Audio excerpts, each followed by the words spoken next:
Ladies and gents, boys and girls, I have had some questions lately, and there are a bunch of harnesses and features and everything, so I wanted to go over them again. And if you didn't know, this is a quick advertisement, I would guess you could say, for the harnesses that are plug and play that I sell for Holley products. One of them is universal, and most of them are Holley.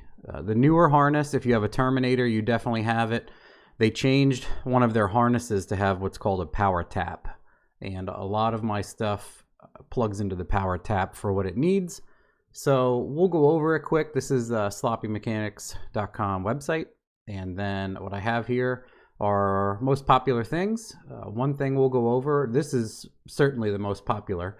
So the Holley itself cannot control an alternator. There's too many alternator solutions for these cars, so they just don't do anything. It's up to you. So most popular, I would say, is these 4-wire. Obviously, I say 4-wire. It's 4-pin connector.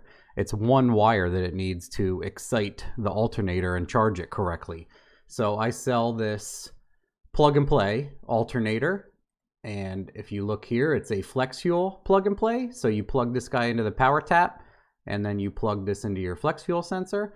And then there is a wire here that you crimp to one of the inputs on the ECU, and everything's done. The resistor is in it. All the things are done inside this harness. You just plug this in and crimp it to your Terminator, and you can use one of my bass tunes. I've done videos that show you how to link this. I have tunes available that have flex turned on, and fuel and spark and air fuel changes, etc. already built in. And then, of course, there's a combination that has the alternator plug and the flex fuel plug that plugs right into the power tap.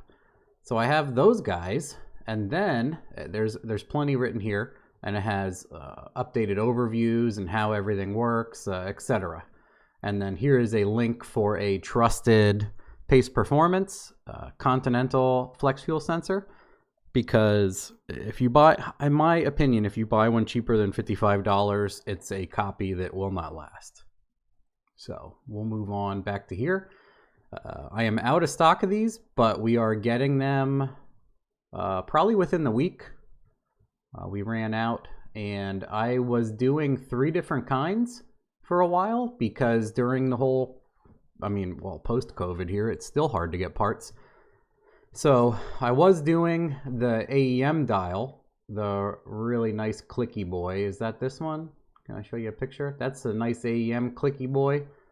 And I have a video on these, and if it's not in here, yes, they are. Video explaining what it is and how it connects, and videos explaining use case scenario in the Holley ECU itself. So if you're wondering what this is, I will say quickly that it is a physical dial that plugs in to the ECU, and you can tell it, you can do anything with this dial. You have to watch the video to understand the capabilities.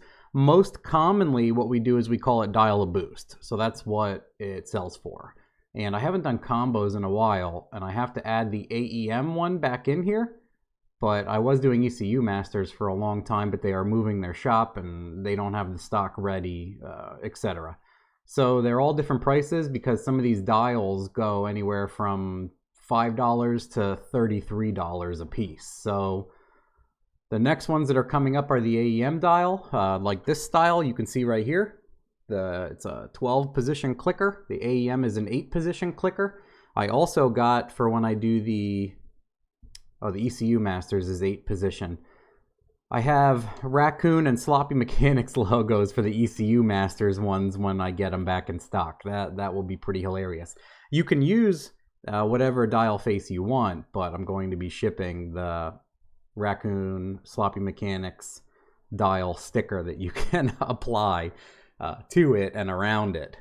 And this is a fantastic item. A lot of people are like, wow, I have all this technology in a turbo and I can go from 400 to 800 depending on flex fuel and everything else. And they have to load a tune or do something else. And what this is a physical solution once that's all tuned in. Again, you can watch the video. You'll probably get overwhelmed with the capability that it has. But most commonly, I use it to change the boost control settings.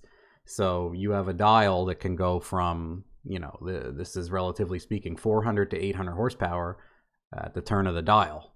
So that is another popular product. You can tell it's sold out. And then what I also make, this is really awesome in my opinion, because I don't think anybody else does this. This can be used for many different ECUs. It is not ECU specific. What you can do is, it says TPS style connector, but TPS is wired differently. But what you do with this is you take, say, the fuel pressure sensor or the oil pressure sensor on the Holley harness, and you patch this in line with that connector. And the oil pressure sensor still works. Whatever you plug this into still works. And what it gives you is a 6-foot lead to another 3-pin sensor connector. And then I sell one that's 2. You can see that it has 2 connectors.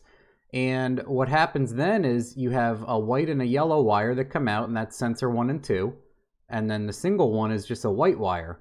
So most popularly, you would grab this if you had like a stock bottom end car. You would buy the double sensor. You would plug it into fuel pressure or oil pressure, and you could easily plug in back pressure and coolant pressure.